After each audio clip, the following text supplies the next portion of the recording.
ये टेंट लोगों से भरा होना चाहिए था। मैं शर्मिंदा हूं, तुम ही अकेले हो जो आए हो।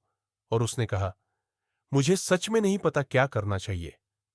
और काउबॉय बोला, देखो, मैं पंडित नहीं हूं, तो मैं तुम्हें यह नहीं बता सकता कि क्या करना है। मैं बस एक काउबॉय हूं।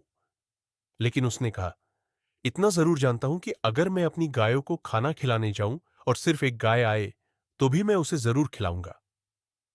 म्यूजिक। पंडित ने सोचा, हां, काउबॉय सही कह रहा है। अगर तुम्हारे पास कोई अच्छी बात है बताने को, तो चाहे एक को बताओ या हजारों को, बताओ ही।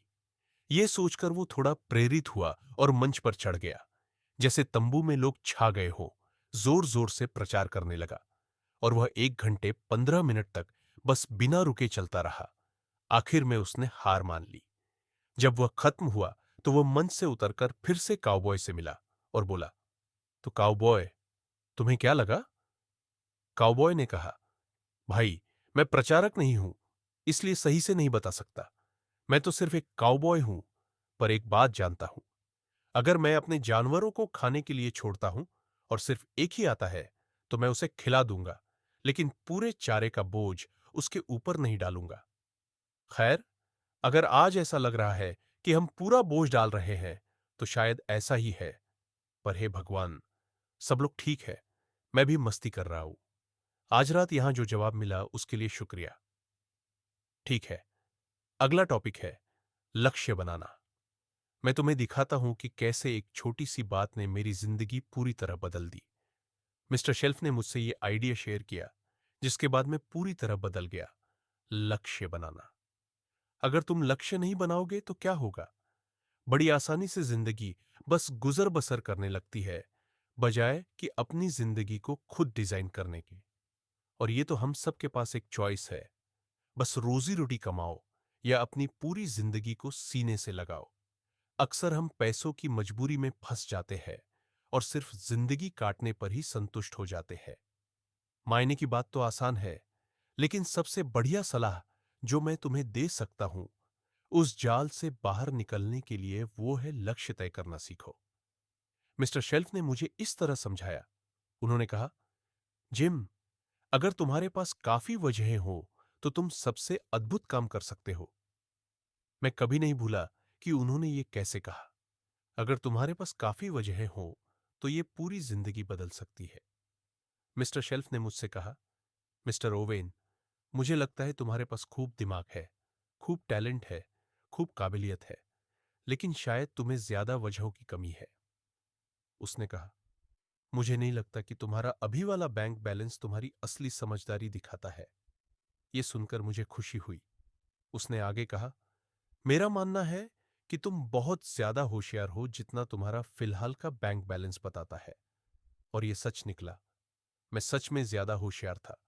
पर मेरी पहली बात यह थी कि तो फिर यह बैलेंस बड़ा क्यों नहीं है? उसने कहा, तुम्हारे पास वजहें नहीं है। तुम्हारे पास समझदारी तो है, लेकिन वजहें नहीं। तो देखो, वजह तुम्हारी जिंदगी बदल सकती है। और मैंने ये भी जाना कि वजह पहले आती है, जवाब बाद में। जब तक तुम्हें वजह नहीं मिलती, अच्छे करने के जवाब भी नहीं मिलते। जिंदगी एक रहस्यमय तरीके से सारे जवाब अपने पास रखती है और सिर्फ उन्हीं लोगों को देती है जो कारणों से प्रेरित होते हैं। इसलिए कारण ही तय करते हैं कि तुम्हारी जिंदगी कैसी बनेगी। अब अच्छे करने के कुछ कारण क्या है? चलो जल्दी से एक लिस्ट देखते हैं, जिसे कहते हैं अच्छे करने के कारण। सबसे पहले है व्यक्तिगत कारण। कुछ लोग मान्यता पाने के लिए अच्छे करते हैं, कुछ लोग सम्मान के लिए, कुछ लोग इस वजह से कि उन्हें यह कैसा महसूस कराता है। उन्हें जीतने का एहसास बहुत प्यारा लगता है। ये अच्छे कारण हैं। मेरे कुछ करोड़पति दोस्त हैं जो रोज 10 से 12 घंटे काम करते हैं और भी करोड़ बनाते हैं। वो पैसे की वजह से काम नहीं करते, बल्कि उस खुशी, संतोष और मजे के लिए करते हैं जो लगातार जीतने से आता है। देखो, बात सिर्फ पैसे की नहीं है। असली मजा तो सफर में है, पैसे में नहीं। कभी कभी कोई मुझसे कहते हैं, यार, अगर मेरे पास 1 करोड़ होता तो मैं जिंदगी भर काम नहीं करता। शायद इसलिए भगवान उन्हें ये करोड़ नहीं देता। वे छोड़ देंगे, छोड़ ही देंगे। ठीक है, अगला कारण है परिवार। कुछ लोग दूसरों के लिए बहुत अच्छी तरह से करते हैं और ये बहुत ताकतवर बात है। इंसान एक दूसरे पर गहरा असर डाल सकते हैं। कभी कभी हम किसी और के लिए वो करते हैं जो अपने लिए नहीं कर पाते। हम ऐसे बने हैं। मैं एक बार एक आदमी से मिला जिसने कहा, मिस्टर ओवेन, मैं अपने परिवार के साथ दुनिया घूमना चाहता हूं। उसके लिए मुझे सालाना कम से कम 25 लाख रुपए चाहिए। मुझे लगा कमाल की बात है। क्या किसी आदमी का परिवार उसे इतना प्रभावित कर सकता है? और जवाब है हां। जाहिर सी बात है कि वो लोग कितने खुशकिस्मत होते हैं जो किसी की वजह से अपनी व्यक्तिगत उपलब्धि के लिए गहराई से प्रभावित होते हैं। हाल ही में एक गाने के लेखक ने कहा था, तेरे बिना सर्दियों में कोई बसंत नहीं होता। मैं कोई कोयल की आवाज सुन ही नहीं पाता। मुझे बिल्कुल समझ नहीं आता तेरे बिना। तो हम प्रभावित हो सकते हैं, और ये शायद सफल होने की सबसे जोरदार वजहों में से एक है, किसी को पाना। जब एंड्रयू कार्नेगी मर गए, वो छोटा सा स्कॉट जिसने बड़ी इस्पात उद्योग खड़ी की, उनके मरने पर उनके डेस्क खोलेंगे और एक डेस्क के दराज में उन्हें एक कागज का टुकड़ा मिला। उस पेपर पर मिस्टर कार्नेगी ने अपनी जिंदगी का मकसद लिखा था। उन्होंने ये जब अपने 20s में थे तब लिखा था।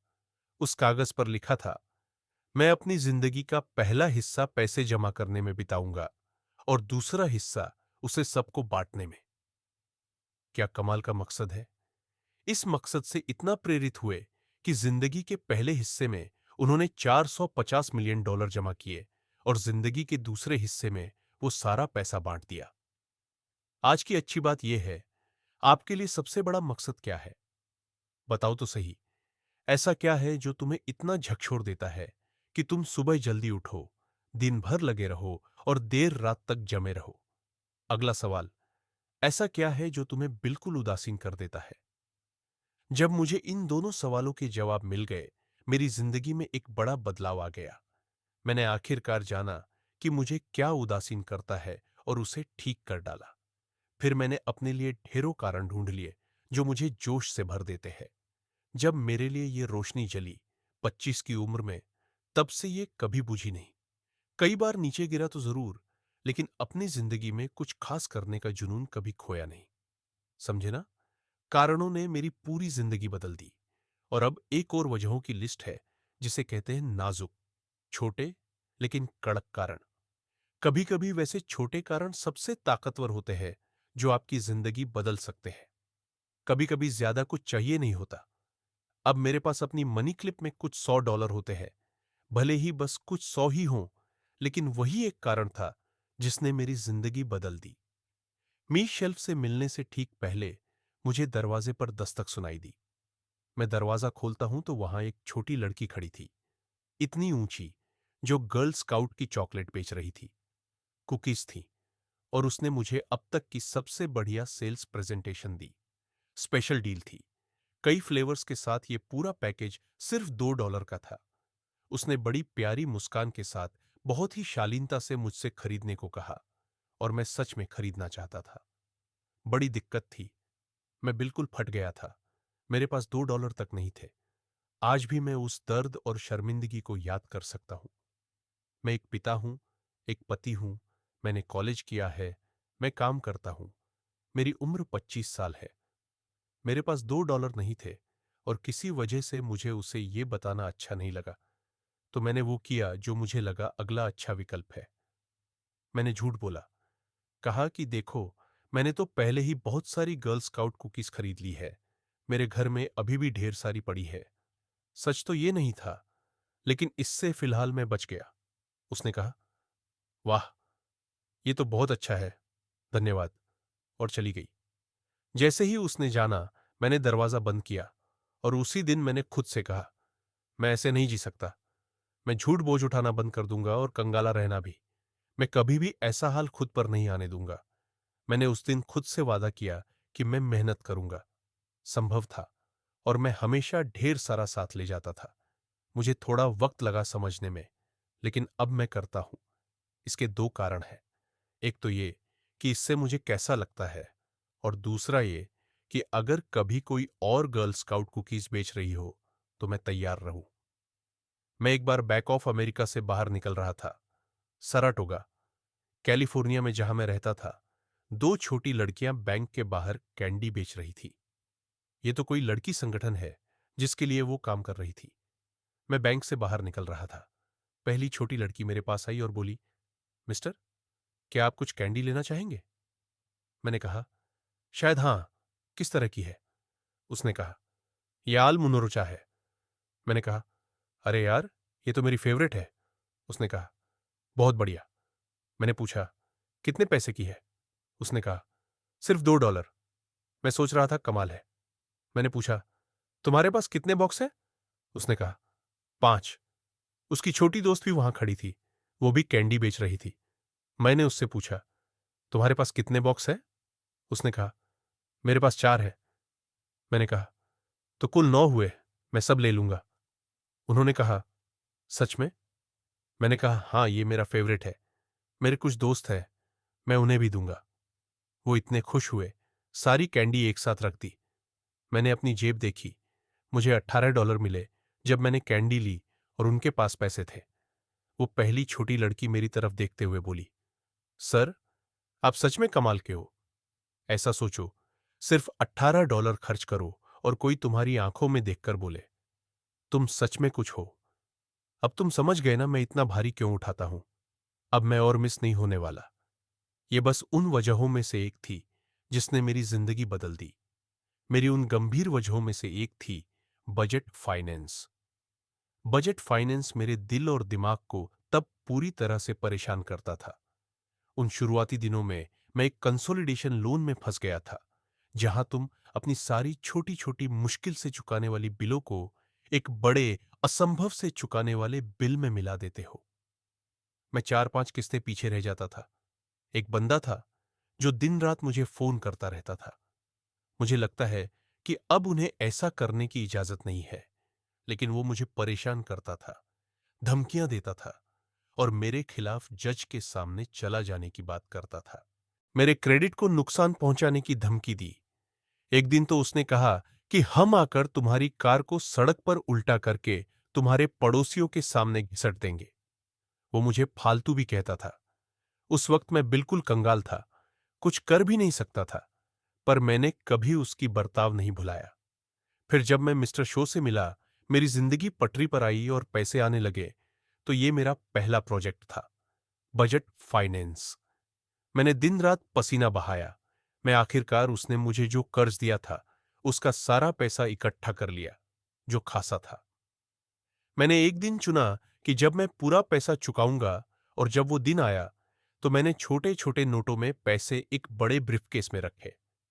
हाँ, फिर मैं लॉस एंजल्स के विल्शायर बुलेवार्ड पर बजट फाइनेंस के ऑफिस में चला गया। वो बंदा जो मुझे अक्सर परेशान करता रहता था, उसकी डेस्क लगभग 3 डेस्क पीछे थी। मैं सीधे उसके डेस्क के पास गया, उसे चौंका दिया। उसे समझ नहीं आ रहा था कि मैं वहां क्या कर रहा हूं। वो पहली बार था जब मैं वहां गया था, जब से मैंने पैसे उधार लिए थे। बिना कुछ बोले मैंने ये ब्रीफकेस खोल दिया। ब्रीफकेस ने ये रकम की ढेर उसकी मेज पे धड़ाम से गिरा दी। मैंने कहा, गिन लो, सब सही सलामत है, मैं अब कभी वापस नहीं आऊंगा। फिर मैं मुड़कर तेजी से बाहर निकल गया। शायद ये बड़ा कमाल नहीं था, लेकिन अगर तुमने कभी कोशिश नहीं की, तो एक बार तो करनी ही पड़ेगी। ये वो दिन हो सकता है जो तुम्हारी जिंदगी बदल दे। बस तुम्हें एक ऐसी वजह चाहिए जो तुम्हें उत्साहित कर दे। मेरे एक अच्छे दोस्त रॉबर्ट डेप्यू है, बॉबी। बॉबी पहले लिंडसे की एक स्कूल में टीचर थे, जिसे दुनिया का जैतून का राजधानी कहा जाता है। उन्होंने कई सालों तक पढ़ाया, लेकिन एक दिन स्कूल पढ़ाने से थोड़ा थक गए। उसने ठाना कि वो सेल्स में जाएगा, तो बिना किसी को बताए उसने स्कूल में पढ़ाने वाली नौकरी छोड़ दी और सीधे सेल्स में कूद पड़ा। जब उसने ये किया, तो उसका भाई उसका मजाक उड़ाने लगा, हंसता रहा, उसे नीचा दिखाया, कहा, रॉबर्ट्स पागल हो गया है। एक अच्छी नौकरी थी स्कूल में पढ़ाने की, अब वो सेल्स में जाएगा और सब कुछ खो देगा। उसने उसे बहुत ताना मारा। बॉबी ने कहा, मेरे भाई के ऐसे व्यवहार ने मुझे इतना गुस्सा दिलाया कि मैंने ठाना कि मैं अमीर बनूंगा और मेरी आपसे आज की रात वाली बस यही सवाल है, क्या पागल होना मुमकिन है? जाहिर है, दौलत बुद्धिमानी का नहीं, प्रेरणा का मामला है। आज रॉबर्ट मेरे उन करोड़पति दोस्तों में से एक है। बॉबी अमीर है। फ्रैंक सिनात्रा ने एक बार कहा था, सबसे बढ़िया बदला है जबरदस्त सफलता। एक लंबी वजहों की लिस्ट बना लो ताकि आज रात के बाद तुम्हें कभी प्रेरणा की कमी ना हो। हो सकता है तुम्हारे पास अब भी सारे जवाब ना हो, लेकिन जवाब पा सकते हो अगर तुम्हारे पास वजह हो। अब मैं तुम्हें एक सिंपल तरीका बताता हूं गोल सेट करने का। ठीक है, हम वीकेंड पर पूरे 10 साल के प्लान के लिए 2 से ढाई घंटे लेते हैं। आज रात उसके लिए टाइम नहीं है, लेकिन मैं तुम्हें एक सिंपल फॉर्मूला बताता हूं जो मिस्टर शेल्फ ने मुझे दिया था। शायद तुम्हारे काम आ जाए। सबसे पहले मैंने गोल्स को 2 हिस्सों में बांटा है। पहला है लॉन्ग रेंज, यानी लंबी अवधि के गोल्स, यानी तुम्हारे सपने जो अगले 3, 5, 10, 20, 30, 40 साल या असल में पूरे जीवन के लिए होते हैं। तुम्हें सपने देखते रहना चाहिए। रोनाल्ड रीगन राष्ट्रपति ने कुछ हफ्ते पहले कांग्रेस के संयुक्त सत्र में यही कहा था, गणराज्य एक सपना है और अगर हम सपना देखना बंद कर देंगे तो वह सपना भी खो जाएगा। तुम्हारा बेहतर भविष्य खुद के लिए और अपने परिवार के लिए एक सपना है। तुम कहाँ जाना चाहते हो, क्या करना चाहते हो, क्या बनना चाहते हो, क्या देखना चाहते हो, तुम्हें सपने देखने होंगे। बाइबल में एक कहाव है कि बिना सपनों और दृष्टि के लोग खो जाते हैं। तुम्हें कुछ ऐसा चाहिए जो दिल और आत्मा को प्रेरित करे। सपने जरूरी है। द चिल्ड्रन ऑफ सांचेज में कहा गया है, भूखे सैनिकों के टुकड़ों को ले लो, वे मर जाएंगे, भूखे बच्चों से रोटी छीन लेंगे, लेकिन वो रोएंगे नहीं। पर बिना सपनों के हम सब मर जाएंगे। तुम्हें सपने देखने होंगे, अपने लिए, अपने भविष्य के लिए, अपने परिवार के लिए। प्यार के सपने, कारोबार के सपने, घूमने के सपने, कुछ खास बनने के सपने, अपनी यात्रा में कुछ अलग करने के सपने। अपने सपनों को मत खोना। कुछ सपने लंबे समय के लिए रखो, जैसे बड़े लक्ष्य। ये सबसे जरूरी है। अब दूसरा हिस्सा, छोटे लक्ष्य, जो कल, इस हफ्ते, इस महीने, इस साल के लिए होते हैं। निकट भविष्य में हम इन्हें कॉन्फिडेंस बिल्डर कहते हैं, क्योंकि अगर आप कोई छोटी सी चीज सेट करते हो तो उसे पूरा करो, उसके साथ जुड़ जाओ, मेहनत करो, उसे हासिल करो। इससे आपके अंदर अपने सपनों को पूरा करने का भरोसा बढ़ता है। मैंने गोल्स को 3 कैटेगरी में बांटा है। पहली है आर्थिक गोल्स, मतलब आपके पैसे, इनकम, बिजनेस, प्रॉफिट, प्रोडक्शन और इकोनॉमिक्स से जुड़े मकसद। ध्यान रखो कि आपकी आर्थिक प्लानिंग अच्छी हो, क्योंकि इकोनॉमिक्स हर किसी की जिंदगी में बहुत बड़ा रोल निभाता है। इकोनॉमिक्स इतना महत्वपूर्ण है कि इसे नजरअंदाज नहीं किया जा सकता। कल के लिए, इस हफ्ते, इस महीने, इस साल और लंबी अवधि के लिए सब कुछ बड़े ही सलीके से योजना बनाना बहुत जरूरी है। अगर आप कल किसी से पूछो कि क्या वे अपनी आर्थिक लक्ष्यों की पूरी तरह से तैयार और सुव्यवस्थित लिस्ट दिखा सकते हैं, तो वे शायद क्या कहेंगे? वे कहेंगे कि तुम पागल हो या अजीब हो। लेकिन सुनो, मैंने सफलता का राज पता लगाया है। सफलता है वो काम करना जो असफल लोग करने से डरते हैं। ध्यान रखना कि तुम्हारी आर्थिक योजना अच्छी तरह से बनी हो। इससे तुम टॉप 5% में आ जाओगे। वीकेंड पर हम जिन छोटे छोटे जरूरी विषयों पर बात करते हैं, उनमें से एक है वो 7। धन और खुशहाली के मूल मंत्र में से एक है सही तरीके से प्लान की हुई अर्थव्यवस्था। यह बिल्कुल जरूरी है अगर आप टॉप 5% में शामिल होना चाहते हैं। इसमें इस कमरे में हर कोई शामिल हो सकता है अगर वो चाहे। अब दूसरी कैटेगरी की बात करें तो अपनी जरूरतों की एक लिस्ट बनाएं। मैं जो लिस्ट बनाता हूं उसमें छोटी छोटी चीजें भी शामिल होती हैं, बड़ी चीजों के साथ साथ। चाहे चीज कितनी भी छोटी हो, मैं उसे अपनी लिस्ट में डालता हूं। पहले मैं सिर्फ बड़ी बड़ी चीजें जैसे कार या घर लिखता था, लेकिन अब ऐसा नहीं करता। अब मैं पूरी चीजें लोड करता हूं। मेरी लिस्ट में सब कुछ है, और मजा तो इस बात में है कि लिस्ट में से चीजें टिक कर लेना। बस यार, दिन के अंत में अगर तुम कह सको हो गया हो गया हो गया, तो समझो काम बन गया। जो कुछ भी हो, सही। ये आदत डालो, अपनी लिस्ट भरे तुम जो भी चाहिए। जब कोई बड़ी चीज पूरी हो जाए तो जरूर जश्न मनाओ। ये बहुत जरूरी बात है। अपनी कामयाबी का जश्न मनाओ, धूमधाम से जियो, पार्टी करो। जब तुम किसी चीज पर लंबे समय से मेहनत कर रहे हो और वह पूरा हो जाए, तब जश्न मनाना चाहिए। देखो, हम सब दो तरह के अनुभवों से सीखते हैं। दूसरे को खोने का दर्द कहते हैं, जीतने की खुशी कहते हैं। हमें दोनों की जरूरत है। जितना हो सके दोनों को बढ़ाओ। इसका मतलब यह भी है कि हार को दर्दनाक बनाओ। अगर तुमने कुछ सेट किया, मजाक किया और नहीं मिला, तो उसका जिम्मा खुद अपने ऊपर लो। दूसरी तरफ, अगर मिला तो खुद को बधाई दो। खुद को बधाई देना परिपक्वता की निशानी है, जबकि बधाइयों की तलाश करना अपरिपक्वता की। लेकिन देखो, जीना और हारना, बस यही तो है जिंदगी का असली मतलब। यही तो खेल का नाम है। अब कुछ लोग ऐसी औसत जिंदगी जीते हैं, दिन के अंत में उन्हें पता ही नहीं चलता कि वो जीत रहे हैं या हार। उन्हें कोई आइडिया नहीं होता। बस ऐसे ही दिन गुजार रहे हैं, उम्मीद लगाए कि सब ठीक हो जाएगा। ठीक है, अब तीसरी कैटेगरी की बात करते हैं, पर्सनल डेवलपमेंट के गोल्स। इन गोल्स को एक साथ जोड़ो। ये तुम्हारे वो गोल्स हैं जिनसे तुम मजबूत बनोगे, ज्यादा पक्का फैसला कर पाओगे, एक बढ़िया वक्ता बनोगे, एक लीडर बनोगे, कोई नई भाषा सीखोगे और तरह तरह के स्किल्स हासिल करोगे। पूरा वीकेंड सेमिनार इसीलिए डिजाइन किया गया था, ताकि तुम अपने सारे स्किल्स सुधारो और वापस जाओ तो ज्यादा काबिल बनकर। यही वो चीज है जो तुम चाहते हो, अपने व्यक्तिगत विकास की स्किल्स। यही चीज आकर्षित करती है, यही तुम्हारी जिंदगी में अच्छी चीजें लाती है। तुम उस इंसान बनते हो जो ज्यादा निपुण होता है। अब ये काफी बड़ा पैकेज है जिस पर काम करना है। आर्थिक चीजें, व्यक्तिगत विकास, कल के लिए, इस हफ्ते, इस महीने, इस साल, लंबी अवधि के लिए। ये तुम्हें शुरुआत देगा। अब यहां एक आसान फॉर्मूला है गोल सेट करने का। कुछ ऐसा है, पहला कदम है अपने गोल्स पर काम करना। उन पर मेहनत करो। और मैंने जानबूझकर काम शब्द इस्तेमाल किया है, क्योंकि गोल सेट करना असल में बहुत कठिन होता है। काम की बात है, मैं यहां बच्चों की तरह बर्ताव करने नहीं आया हूं। ये काम है, मैं जानता हूं ये सच में काम है। इसलिए कई लोग इसे बस ऐसे ही छोड़ देते हैं। ये काम है। बहुत लोग अपनी नौकरी में मेहनत करते हैं, लेकिन अपनी भविष्य के लिए उतनी मेहनत नहीं करते। वो इसे नजरअंदाज कर देते हैं। और काम है प्लान बनाना। मुझे पता है कि ज्यादातर लोग ऐसा नहीं करते। मैं समझता हूं। लेकिन ये आप पर मत होने दो।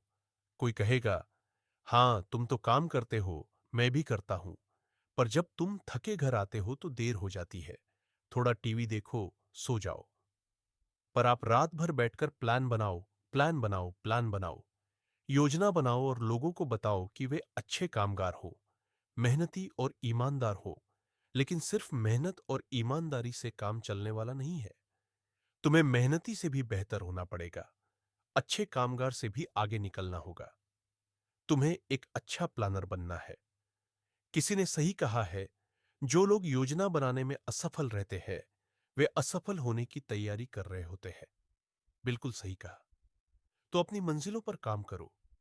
दूसरा कदम है, अपनी मंजिलें लिखो। यह बहुत जरूरी है। मैं अपनी टीम को दुनिया भर में यही सिखाता हूं कि अपने लक्ष्य को अपने जर्नल में लिखो, क्योंकि सबसे जरूरी इंसान जिसे तुम्हें समझना है, वो तुम खुद हो। तो ये रही मेरी लक्ष्यों की लिस्ट। 3 हफ्ते पहले मिलकर मैंने 2 साल पहले बनाए गए अपने गोल्स की लिस्ट निकाली। कुछ बदलाव किए, अपनी प्राथमिकताएं फिर से सेट की। कुछ गोल्स हटा दिए, कुछ नए जोड़ दिए। अपने कामयाबियों को देखो, अपनी इच्छाओं को समझो और उन्हें कागज पर लिख दो।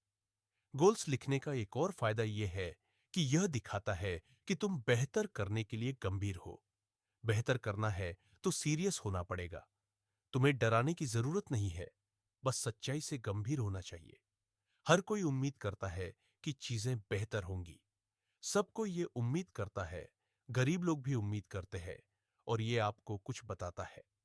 मतलब ये कि भविष्य केवल उम्मीद से बेहतर नहीं होता, बल्कि योजना से बेहतर होता है। मुझे भी कभी ये नींद वाली उम्मीद थी, जो कि एक बुरी आदत है। और इससे भी बुरा होता है खुशमिजाज उम्मीद करना। वो सच में खराब है। खुश रहने वाली उम्मीद, वो आदमी जो 50 साल का है, कंगाल है और फिर भी मुस्कुरा रहा है, समझो ये ठीक नहीं है। इसलिए अपने लक्ष्यों को लेकर गंभीर हो जाओ, उन्हें कागज पर लिखो। उसके तरह तरह के लक्ष्य होते हैं। उसके लक्ष्य, उसके लक्ष्य, उनके लक्ष्य, व्यापार के लक्ष्य, आर्थिक लक्ष्य, आजादी के लक्ष्य, परिवार के लक्ष्य। मतलब इस पर काम करने के लिए इतने सारे चीजें हैं कि अगर तुम व्यस्त नहीं हुए और मेहनत नहीं की तो वक्त गुजर जाएगा और 5 साल बाद तुम उसी जगह पहुंच जाओगे जहां तुम नहीं चाहते। वही कपड़े पहनोगे जो पसंद नहीं, वही गाड़ी चलाओगे जो पसंद नहीं, और बनोगे वही जो तुम नहीं बनना चाहते। अब ठीक करने का सही वक्त है। अब तुम्हारे लक्ष्यों का तीसरा कदम है अपने लक्ष्यों का आकार और प्रकार चेक करना, उनके बड़ेपन और किस तरह के होने से तुम पर असर पड़ता है। और यह है शाम की एक अहम बात, तुम्हारे लक्ष्य तुम पर असर डालते हैं, चाहे वे कुछ भी हो। तुम्हारे लक्ष्य तुम्हारे हाथ मिलाने के तरीके पर असर डालते हैं, तुम्हारे रवैये और व्यक्तित्व पर असर डालते हैं, तुम्हारे चलने फिरने, बात करने, पहनावे पर असर डालते हैं। पूरा दिन हम अपने लक्ष्यों से प्रभावित होते रहते हैं।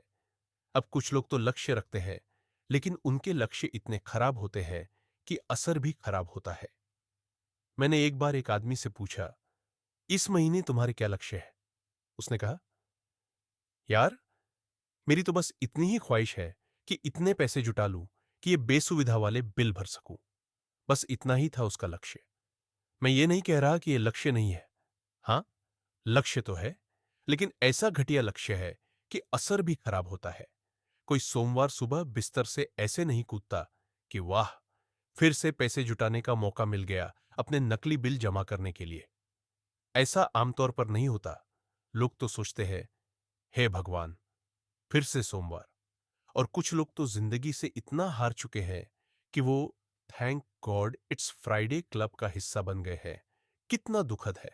और यकीन मानो, वही लोग जब अपनी जिंदगी खत्म कर देंगे तब भी कहेंगे थैंक गॉड इट्स।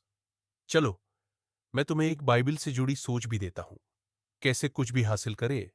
यह है अगले नोट्स का टाइटल, बाइबल से कैसे कुछ भी पाए। अब मैं बाइबल में अम्मीच्योर हूं, प्रो नहीं, लेकिन यह मैं बता सकता हूं और मुझे लगता है कि यह काफी होगा। कैसे कुछ भी पाए, यहां क्या लिखा है? तैयार हो जाओ, पूछो। बस, नोट्स खत्म। पूछो। अगर जीवन में कोई एक कला सीखनी है तो यह जरूर है पूछने की कला। पूछना मतलब क्या चाहिए, और इसका फॉर्मूला है जबरदस्त। वो कहता है पूछो, और एक आदमी को यह देखना चाहिए कि वो क्या पूछे। वो कहता है, हां, मगर तुम उसी जगह काम करते हो जहां मैं करता हूं, और जब तुम घर पहुंचते हो तो बहुत देर हो जाती है। तुम्हें खाना है, थोड़ा टीवी देखना है, फिर सो जाना है। तुम आधी रात तक जाग नहीं सकते। पूछो, पूछो। और लोग कहेंगे, संगीत देखो, तुम्हें सिर्फ अच्छा कामगार नहीं बनना है, तुम्हें अच्छा पूछने वाला बनना होगा। अब मैं तुम्हें पूछने और पाने के 3 मुख्य बातें बताता हूं। यह काम कर सकती है। पहला, पूछना पाना शुरू करता है। पूछना एक खास मानसिक और भावनात्मक प्रक्रिया शुरू करता है। मैं ये भी नहीं जानता कि कैसे। मैं तो बस इतना जानता हूं कि यह काम करता है। जैसे किसी बटन को दबाओ और सारी मशीनरी चलने लगती है। मुझे पता नहीं कैसे, बस चलती है। बहुत सी चीजें होती हैं जिनके काम करने का तरीका जानना जरूरी नहीं, बस उन्हें चलाओ। कुछ लोग हमेशा जड़ों का अध्ययन करते रहते हैं, तो कुछ फल तोड़ने में लगे रहते हैं। मतलब यह है कि तुम्हें किस तरफ रहना है, उस पर निर्भर करता है। मांगना मतलब पाना शुरू करना है, तो प्रक्रिया शुरू करो। दूसरा, पाना कोई समस्या नहीं है, पाना तो अपने आप हो जाता है। अगर यह सच है कि पाना कोई दिक्कत नहीं है, तो दिक्कत क्या है? पूछने में नाकामयाबी शायद तुम्हारी सबसे बड़ी समस्या हो सकती है। पता नहीं। थोड़ा ध्यान दो। वो बंदा कहता है, अरे अब समझ आया, मैं पिछले साल उठ गया और रोज मेहनत की, लेकिन मेरे लक्ष्यों का तो कोई भी कागज का टुकड़ा नहीं है। अच्छा काम किया, लेकिन पूछने में कमी है, तो ये बदलना पड़ेगा। अब बात करते हैं तीसरे पॉइंट की, रिसीविंग, प्राप्त करना। समुद्र जैसी चीज है, खासकर कैलिफोर्निया में। यहां तो सफलता का भंडार है। ये किसी तरह से कम नहीं होती, न कोई रेशनिंग है। अगर तुम खिड़दाकी के पास गए और सब खत्म देखा, तो यह मुमकिन नहीं। यह सफलता का सागर है। अब अगर यह सच है तो समस्या क्या है? तो कुछ लोग समुद्र के पास एक चम्मच लेकर जाते हैं, समझे? यानी जो तुम करना चाहते हो उसे सोचो कि समुद्र कितना बड़ा है। अपनी चम्मच छोड़ो और कम से कम एक बाल्टी ले जाओ। तब देखना तुम्हारा हाल कुछ बेहतर होगा। बच्चे तुम्हारी मजाक कभी नहीं उड़ाएंगे। ठीक है? अब दो तरीके होते हैं सवाल पूछने के, और हम यही बात कर रहे हैं गोल सेटिंग की। पहला तरीका है समझदारी से पूछो। ये नहीं कहा कि बुद्धिमानी से पूछो, पर मैं मानता हूं वही मतलब था। बड़बड़ाओ मत। बड़बड़ाने से कुछ नहीं मिलेगा। साफ और स्पष्ट सवाल करो। समझदारी से पूछो। माने कितना चौड़ा, कितना ऊंचा, कितना जल्दी, कब, क्या साइज, क्या रंग, कितना चाहिए। जो तुम चाहते हो उसे साफ बताओ और उसका मतलब समझाओ। यही ताकत है। वीकेंड सेमिनार में हम सिखाते हैं कि गोल्स ऐसे बनो जैसे चुंबक, जो तुम्हें अपनी ओर खींचे। जितना अच्छा तुम उन्हें बयान करोगे उतना ही ज्यादा वे तुम्हें खींचेंगे। तो समझदारी से सवाल पूछो। इसके बाद नंबर 2, भरोसे के साथ पूछो। ये बचपन वाला हिस्सा है। यकीन करो कि तुम वो पा सकते हो जो चाहते हो, बिल्कुल बच्चे की तरह, न कि बड़े की तरह। बड़े ज्यादा शक करते हैं। तो फॉर्मूला ये है, बड़े की तरह प्लान बनाओ और बच्चे की तरह उन पर भरोसा रखो।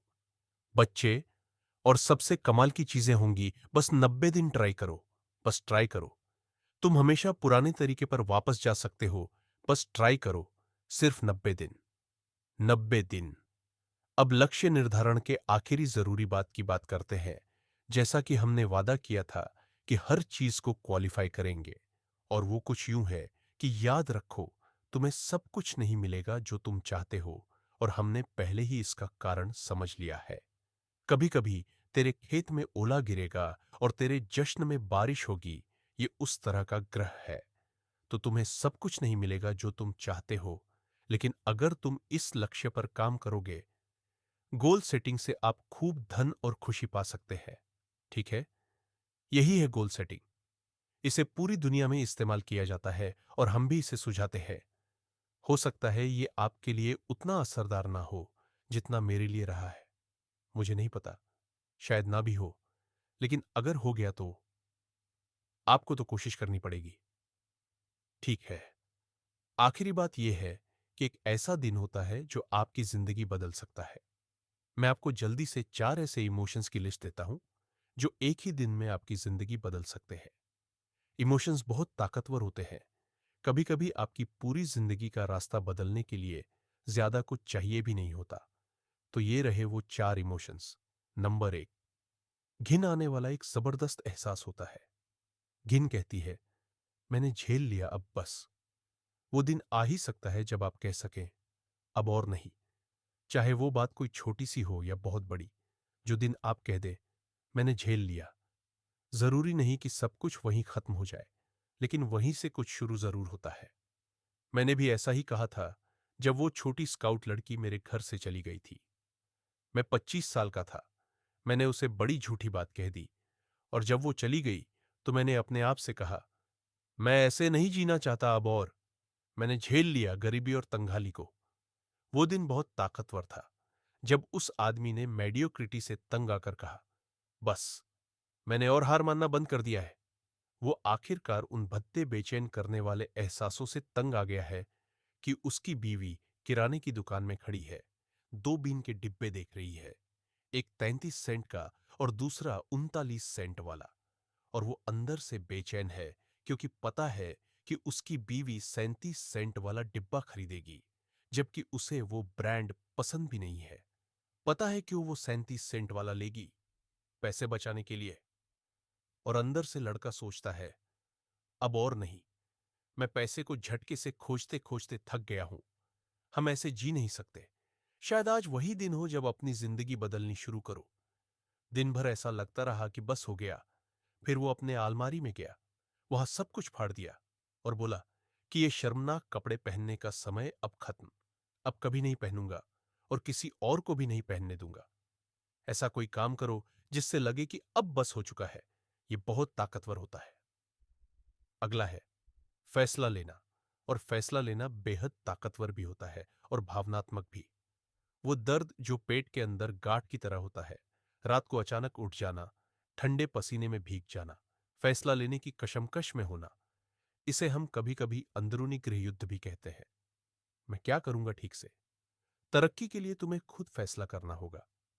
सबसे बढ़िया सलाह जो मैं दे सकता हूं वो मेरे एक अमीर दोस्त से मिली थी, जिसने कहा था, अगर काम आसान है तो आसानी से करो, अगर मुश्किल है तो पूरी मेहनत से करो, बस काम खत्म करो। मानो तुम आज रात घर जाओ और अगले कुछ दिनों में सारे उन फैसलों को सुलझा दो जो तुम्हें अगले 10 सालों के लिए प्रेरणा दे सकते हैं। मैं यह कई बार समझ चुका हूं कि जब तुम फैसला कर लेते हो तो उसे आगे बढ़ाना ज्यादा आसान होता है। कभी कभी फैसला लेना सबसे मुश्किल हिस्सा होता है। अगली भावना है इच्छा, चाहत। ये बुरी बात है और मुझे नहीं पता कि कैसे तुम्हें बताऊं कि कैसे चाहना है। ये तो तुम्हें खुद ही समझना होगा। चाहत के बारे में मैं दो चीजें जानता हूं। पहली, यह अंदर से आती है, बाहर से नहीं। इसे मंगाया नहीं जा सकता। दूसरी, चाहत किसी चीज से जगाई जा सकती है, कौन जाने वो क्या हो। कभी कभी चाहत किसी घटना के होने का इंतजार करती है। हो सकता है कोई किताब हो, कोई गाना हो, कोई उपदेश हो, कोई व्याख्यान या सेमिनार हो, या किसी दोस्त की बातचीत हो, कोई घटना हो, कौन जाने। मेरी सबसे अच्छी सलाह यही है, जो मैं अपने स्टाफ को देता हूं वही मैं तुम्हें भी देता हूं। कुछ इस तरह, हर इंसानी अनुभव का स्वागत करो। तुम नहीं जानते कि कौन सा अनुभव तुम्हारी जिंदगी पलट कर रख देगा। बुरी एक्सपीरियंसेस भी कभी कभी बहुत बड़े जागरण का कारण बनती है। सबसे कड़वे अनुभव से ही सबसे बेहतरीन जानकारी मिलती है। तो अपने अंदर के नुकसान की दीवारें गिराओ। वही दीवार जो निराशा को रोकती है वो खुशियों को भी रोकती है। जिंदगी को महसूस करने दो, उसे खत्म मत होने दो, बल्कि उसे छूने दो। एक आखिरी बात, ये बहुत ताकतवर है। संकल्प। संकल्प का मतलब है मैं करूंगा। ये तो सबसे ताकतवर शब्द है। बेंजामिन डिज़रायली ने एक बार कहा था, कोई भी चीज मानव इच्छा की ताकत का सामना नहीं कर सकती जब वह अपनी मौजूदगी को ही उस मकसद पर दांव पर लगा देता है। सीधे शब्दों में कहूं तो, मैं करूंगा या मर जाऊंगा। देखो, ये कितनी ताकतवर बात है। यही वो दिन हो सकता है जो आपकी जिंदगी बदल दे। दुनिया अजीब तरह से रास्ता दे देती है जब कोई कहता है मैं करूंगा या मर जाऊंगा। आदमी कहता है मैं उस पहाड़ पर चढ़ूंगा। लोग कहते हैं बहुत ऊंचा है, बहुत दूर है, बहुत पत्थरों वाला है, बहुत मुश्किल है, कभी कोई ऐसा नहीं कर पाया। लेकिन वो कहता है वो मेरा पहाड़ है, मैं उसे चढ़ूंगा। जल्दी ही तुम मुझे ऊपर से हाथ हिलाते या सीधा किनारे पे पड़ा देखोगे, क्योंकि मैं वापस नहीं आने वाला।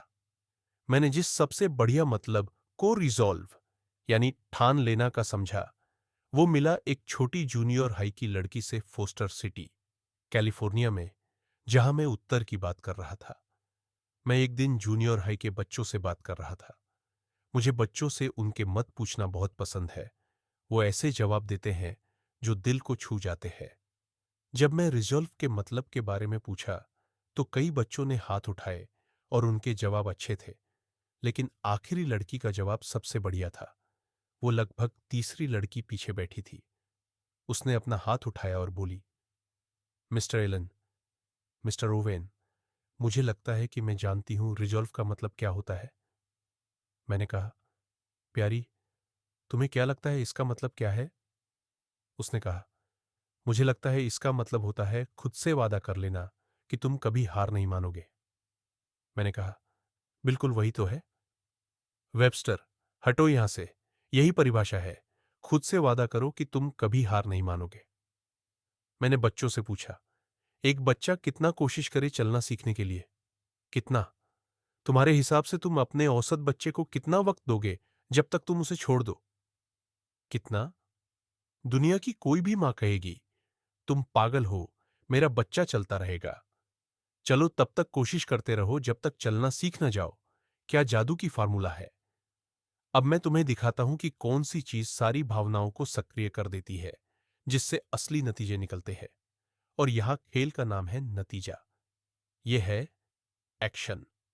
आखिरकार तुम्हें अपने भावनाओं के बारे में कुछ करना होगा। मसीह, सबसे बड़े शिक्षक, ने कहा था कि सिर्फ सुनने वाले मत बनो, करो भी। दुनिया तो उन्हीं को मानती है जो करते हैं। जो भी हो, तुम्हें ज्यादा मेहनत करने के लिए जो करना पड़े करो।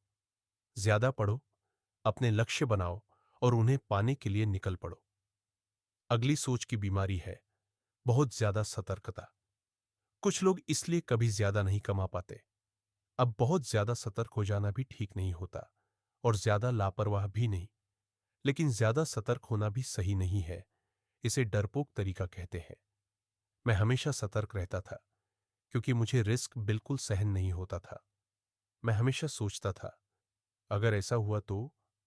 इसे गरीबों की सोच कहते हैं। अगर ऐसा हुआ और ऊपर से ये हो गया तो मैं कितनी दिक्कत में फंस जाऊंगा। बेहतर है कोशिश ही ना करूं। मैं हमेशा खुद को बहाना दे देता था। फिर मैं तुम्हें बताता हूं कि मेरी पूरी जिंदगी कब बदल गई। जब मुझे एहसास हुआ कि सब कुछ रिस्की होता है। जैसे ही तुम पैदा हुए, चीजें खतरे में आ गई।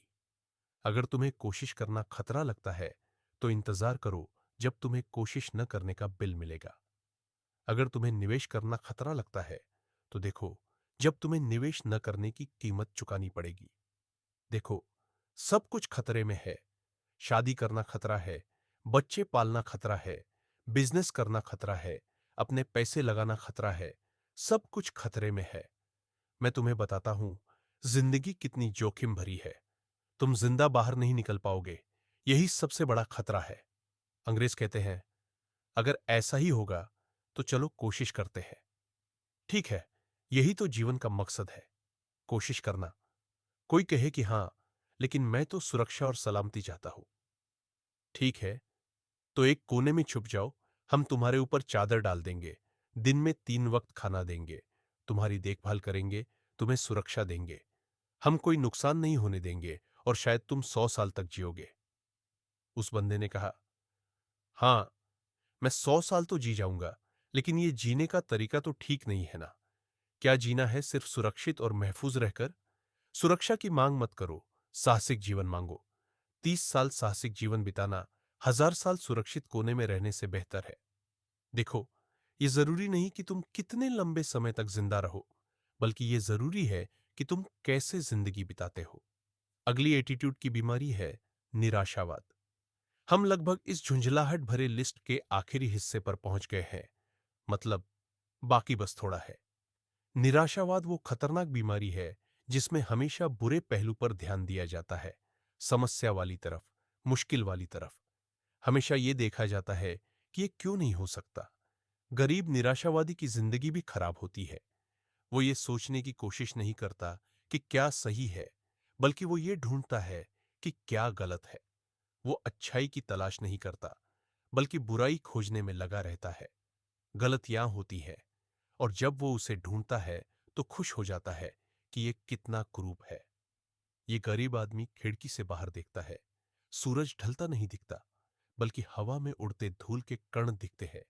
और यही वो गरीब शख्स है जो बिना सोचे समझे जल्दी में भागता है। ये आदमी भागकर आता है और कहता है कि मेरे पास 5 अच्छे कारण हैं कि ये काम नहीं करेगा। वो इतना बेवकूफ है कि उसे पता नहीं उसे सिर्फ एक कारण चाहिए था। निराशावादी के लिए गिलास हमेशा आधा खाली होता है, जबकि आशावादी के लिए गिलास आधा भरा होता है। एक ही चीज कैसे दो लोगों पर अलग असर डाल सकती है? जवाब है, सब इस पर निर्भर करता है। हम जिन्फ देखत है, उसी हिसाब से हमारी जिंदगी पर असर पड़ता है। हमारी जिंदगी ज्यादातर इस बात से प्रभावित होती है कि हम चीजों को कैसे सोचते हैं, ना कि चीजें असल में कैसी है। सबसे ज्यादा असर इस बात का पड़ता है कि हम क्या सोचते हैं। एक विषय है जिसका हम आज रात चर्चा नहीं कर पाएंगे, जिसे कहते हैं बेहतर सोच की आदतें। जब मैं शॉफ से मिला तो उन्होंने मुझे एक बहुत बड़ी बात सिखाई। गरीब सोच की आदतें ज्यादातर लोगों को गरीब बनाती है, न कि खराब मेहनत की आदतें। बहुत से लोग कड़ी मेहनत करते हैं, लेकिन सोचते कम है। शॉफ ने मुझे बताया कि दिमाग एक फैक्ट्री की तरह है, एक मानसिक फैक्ट्री, और जो भी आप दिन भर सोचते हैं वो वहीं बन जाता है। दिमाग की इस फैक्ट्री में ये सामग्री डालते हैं, और यही चीज तुम्हारी जिंदगी की आर्थिक, सामाजिक और वित्तीय बनावट बनाती है। उसने मुझसे बाइबल की एक लाइन कही, जैसा तुम सोचते हो वैसा ही तुम बन जाते हो। कितना जबरदस्त है ये। जब उसने बेकार सोचने की आदतों की बात की तो उसने मुझे हिलाकर रख दिया। मैं रोज सुबह अखबार पढ़ते दिन की शुरुआत करता था। भरोसा करो या ना करो, मैं कॉफी लेकर अखबार पढ़ता था। उसमें बस लड़ाइयां, दंगे, हत्या चोट, बैंक डकैती, लूटपाट, कार दुर्घटनाएं और दुखद घटनाएं भरी होती थीं। यहां तक कि मैं पिछले पन्ने मुझे किसी अजीब वजह से पसंद आते थे। मैं उन पर खूब ध्यान देता था और फिर दिन की शुरुआत करता था। तुम सोच सकते हो मेरे दिन कैसे बीतते थे। आर्थिक तंगी की वजह से जैसे घुटनों के बल चलना पड़ता था। लोग मुझे आर्थिक कंगाल कहते थे। एक आदमी कहता है, मैं बड़ा नेता बनना चाहता हूं। बहुत बढ़िया। सबसे पहले हम उसके घर जाते हैं। वहां पहुंचकर हम उसके लाइब्रेरी की जांच करते हैं। कोई कहेगा, इतनी मेहनत क्यों लाइब्रेरी देखने में? वजह यह है कि आदमी जो पढ़ता है वो उसके व्यक्तित्व में बड़े बदलाव लाता है। माइंड की फैक्ट्री और उसके जीवन की बुनियाद उन चीजों से बनी होती है जिन पर लोग यकीन ही नहीं करते। कुछ लोगों के घर में ऐसा क्या होता है जो पढ़ते हैं, आप विश्वास नहीं करेंगे। मैं जो शब्द सबसे स्टाइलिश तरीके से यूज करता हूं वो असल में कूड़े की तरह होता है। सोचो, रोजाना इस मानसिक फैक्ट्री में कूड़े का एक बम डालो और फिर भी एक समृद्ध, पॉजिटिव और जिंदा दिल जिंदगी निकाले। ऐसा हो सकता है। वैसे ही है जैसे सीमेंट से केक बनाने की कोशिश करना। कॉनेटिकट के डैनबरी हाई स्कूल में बच्चे एक दिन मुझसे सवाल कर रहे थे। मैं बच्चों से बात कर रहा था। आजकल बच्चों के सवाल भी अच्छे होते हैं।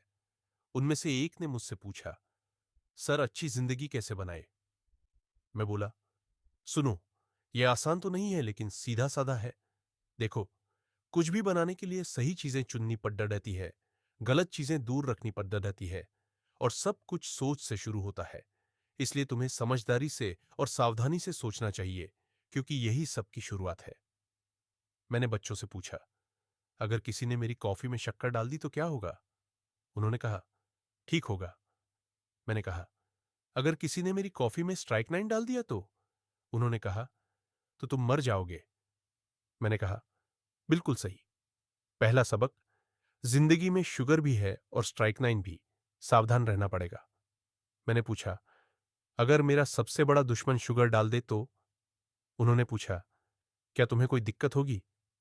मैंने कहा, अगर मेरा सबसे अच्छा दोस्त भी गलती से स्ट्राइकनाइन डाल दे तो? उन्होंने कहा, तुम मर जाओगे। मैंने कहा, बिल्कुल सही। दूसरा सबक, अपनी कॉफी पर नजर रखो, सावधान रहना जरूरी है। देखो, किसने बुरा दिया या कहां से मिला, इससे फर्क नहीं पड़ता। चीजें चाहे कहीं से भी क्यों ना मिले, ये आपके बैंक अकाउंट को नुकसान ही पहुंचाएंगी। मिस्टर शेल्फ ने मुझे पहली बार मिलने पर एक बड़ी ही बढ़िया बात कही थी। वो यह कि जिम, रोज अपने दिमाग के दरवाजे पर पहरा दो। कितना जरूरी है कि आप अपने दिमाग के दरवाजे पर पहरा दें और खुद तय करें कि आपके मस्तिष्क की फैक्ट्री में क्या घुसे। किसी को भी यह मौका मत दो कि वो अपने मनमाने विचार आपके दिमाग में डाल दे, क्योंकि आपको ही उन नतीजों के साथ जीना होगा। ठीक है, यह आखिरी बीमारी है और इस लिस्ट से हम लगभग खत्म हो चुके हैं। थोड़ा और धैर्य रखो। आखिरी टॉपिक बहुत छोटा है, आखिरी बीमारी है, लेकिन यह जानलेवा है। इससे थोड़ा भी जुड़ जाए तो भविष्य को भूल जाए क्योंकि ये आपको भूल जाएगी। शिकायत करना, रोना, मिन्नतें करना, बाइबल में इसे मरमरिंग कहते हैं। ये आपके भविष्य को तबाह कर देगा। 5 मिनट शिकायत में बिता दो तो 5 मिनट की बर्बादी हो गई और शायद आप आर्थिक हड्डी का कैंसर शुरू कर चुके हो। वे जल्दी ही आपको एक वित्तीय रेगिस्तान में ले जाएंगे जहां आप अपनी खुद की पछतावे की धूल में दम घुटाओगे। उम्मीद करता हूं कि मैंने इसे ठीक से कहा ताकि तुम भूलो मत कि ये एक घातक बीमारी है। अगर तुम्हें यह बुरा नहीं लगता तो पुराने नियम की इस्राएल के बच्चों से पूछो। हमारी तरह उनका भी यही हाल था, बस उनकी कहानी किताब में दर्ज हो गई। कहानी यह है कि इस्राएल के बच्चे गुलाम थे। भगवान ने चमत्कार दिखाए और उन्हें आजाद कराया। अब वे वादा किए हुए धरती की ओर जा रहे हैं। याद रखो, कहानी के पीछे छुपा सच ये है कि वे कभी वहां नहीं पहुंचे। वजह क्या थी? शुरुआत से ही उन्होंने शिकायतें करनी शुरू कर दी, पानी की कमी पर चिल्लाए और तरह तरह की नाराजगी जताई। मौसम के बारे में वो लगातार कराहते रहे, रोते रहे, खाने की शिकायत करते रहे, नेतृत्व की भी शिकायत करते रहे। वे हर बात पर रोते धोते रहे कि बहुत दूर है, बहुत ठंड है, बहुत गर्मी है, बहुत मुश्किल है, बहुत बुरा है। उनका रोना धोना सालों तक चलता रहा। आखिर में भगवान ने कहा, बस हो गया, ट्रिप रद्द, या कुछ ऐसा ही। कहानी के अनुसार वे मरुस्थल में ही मर गए। वादा किया हुआ देश कभी नहीं पहुंच पाए। मेरा मतलब है, इससे दो बातें निकलती है।